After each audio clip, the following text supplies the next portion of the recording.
Hey everyone, I'm Olivia Sanders, and today I want to share how I handled some seriously toxic people in my life.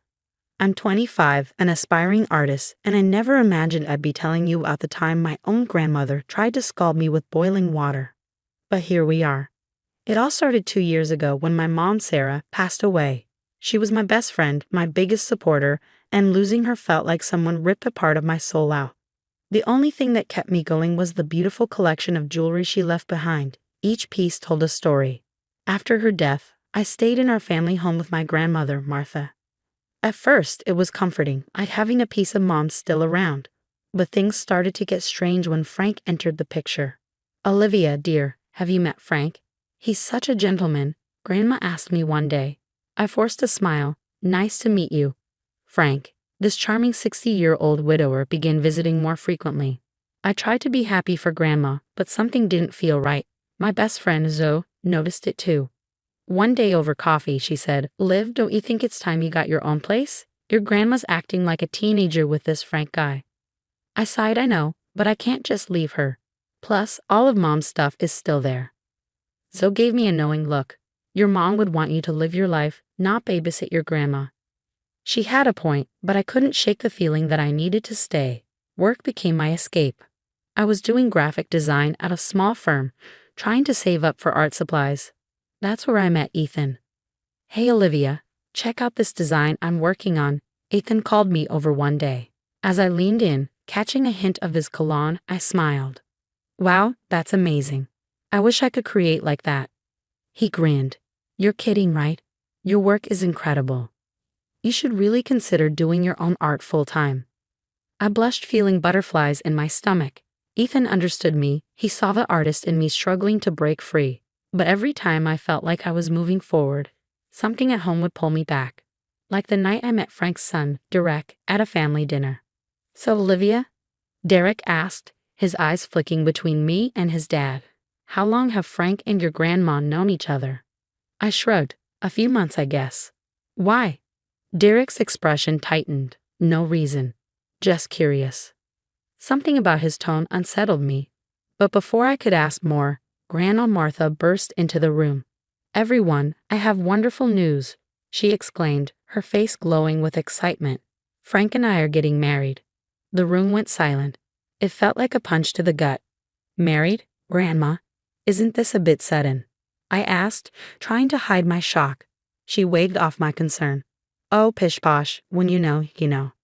As everyone congratulated them, a heavy sense of dread settled over me. Something wasn't right, and I had no idea how bad it was about to get.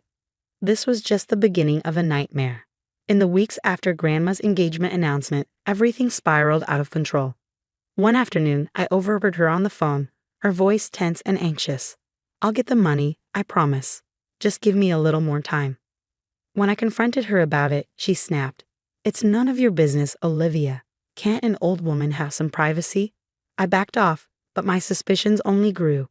Things got even stranger when I noticed Mom's antique locket was missing from its usual place on my dresser. "Grandma, have you seen Mom's locket?" I asked, trying to keep my voice calm. She avoided my gaze. "Oh, that old thing. I probably moved it while cleaning. Don't worry about it." But I was worrying a lot. I called Zoe in a panic. "Zoe, I think Grandma's up to something shady. Mom's jewelry is disappearing, and she's being all secretive about money." "That doesn't sound good, Liv. Want me to do some digging?" Zoe asked. I hesitated. "Would you? I feel like I'm going crazy here." While Zoe played detective, I confided in Ethan during our lunch breaks. "I just don't know what to think anymore," I said, overwhelmed. Ethan reached across the table and squeezed my hand. "Hey, we'll figure this out. You're not alone in this." His touch sent a warm feeling through me, a brief respite from the chaos at home. But that peace didn't last. A few days later, Zoe called with disturbing news. "Liv, you might want to sit down for this. I found out your grandma's drowning in debt. And that Frank guy, he has a history of cozying up to wealthy widows and then disappearing with their money." My stomach dropped. "Oh God, Zoe, what do I do?" "We need solid proof. Keep your eyes open and document everything," she advised. For the next week, I was on high alert, watching Grandma's every move. The final straw came when I saw her sneaking out early one morning, a familiar jewelry box tucked under her arm. I followed her to a rundown pawn shop and watched in horror as she handed over piece after piece of Mom's jewelry. Unable to contain myself, I burst into the shop. "Grandma, what are you doing?" She whirled around, her face a mix of guilt and anger. "Olivia, you followed me? How could you?" "That's Mom's jewelry. It's all I have left of her," I shouted. The pawn shop owner awkwardly excused himself, leaving us alone in the cramped, cluttered space. Grandma's expression hardened. "You don't understand," she snapped. "Frank and I need the money for our new life together. Your mother would have wanted me to be happy.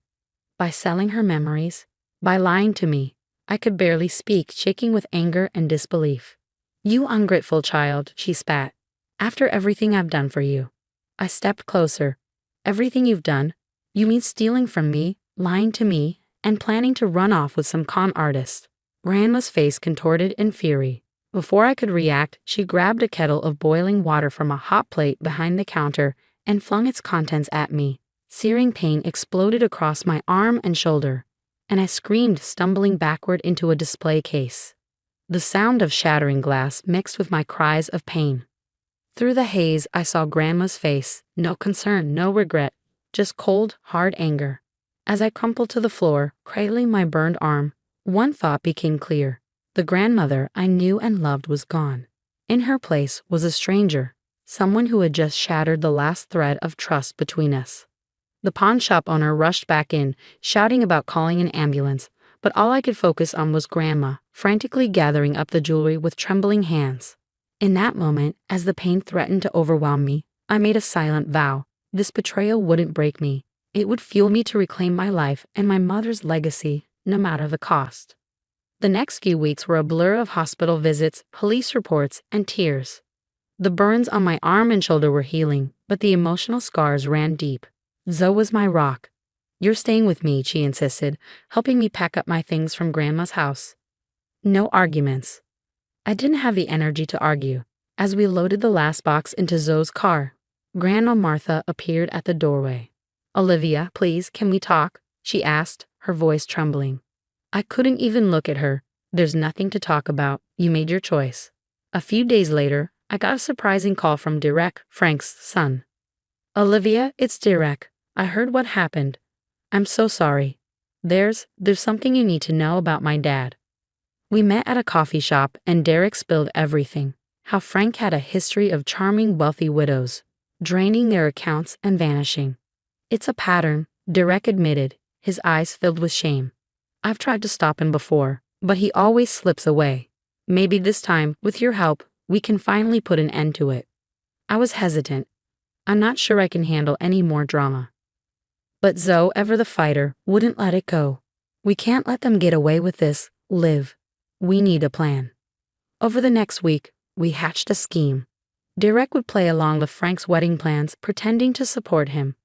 Meanwhile, we'd work with the pawn shop owner to set up a sting operation. "I feel bad for ratting out your grandma," the pawn shop owner admitted when we approached him. "But what she did to you, that ain't right," the pawn shop owner said as we finalized the plan. Ethan, meanwhile, was my rock. He came over after work, bringing food and offering a shoulder to cry on. But I found myself pulling away, the fear of being hurt again too overwhelming. One night, as we sat on Zoe's couch, Ethan reached for my hand. I flinched. "Liv, talk to me," he pleaded. "What's going on in that head of yours?" I couldn't meet his eyes. "I'm sorry, Ethan. I can't. Everyone I trusted has betrayed me. My own grandmother tried to." My voice broke, unable to finish.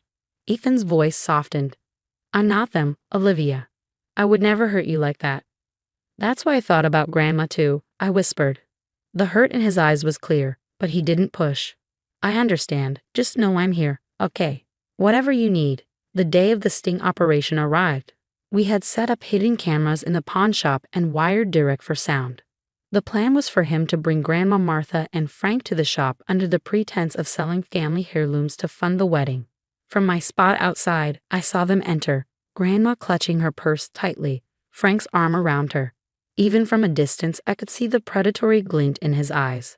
As the door closed behind them, I took a deep breath. Whatever happened next would change everything. I just hoped we were ready for it. The day of reckoning came swiftly. I stood in the back of the crowded courthouse, my heart racing as the judge read out the verdict. Frank's smug smile disappeared as the word guilty echoed through the room. It was over. When I went back to Grandma's house to collect the last of my things, I saw her watching from the window. Our eyes met briefly before she quickly pulled the curtains closed. That was the last time I ever saw her. With a nightmare behind me, I threw myself into my art. All the pain, betrayal, and healing poured into my canvases. Ethan stood by me through it all. "These are incredible, Liv," he said one night, studying my latest piece. "You're turning your pain into something beautiful." I leaned into him, feeling safe for the first time in months. "I couldn't have done it without you." Zoe, being the unstoppable force she is, helped me set up my own studio. "This is just the beginning," she declared as we painted the walls. "You're going to be huge, Liv. I can feel it." She was right. My first small exhibition sold out in a week. Then came a feature in a local art magazine. Before I knew it, galleries in the city were calling. On the night of my exhibition opening, I stood in awe, looking around at the vibrant crowd, my art on the walls, and Ethan beaming proudly from across the room. "To new beginnings," I toasted. "And to the family we choose," Zoe added with a smile.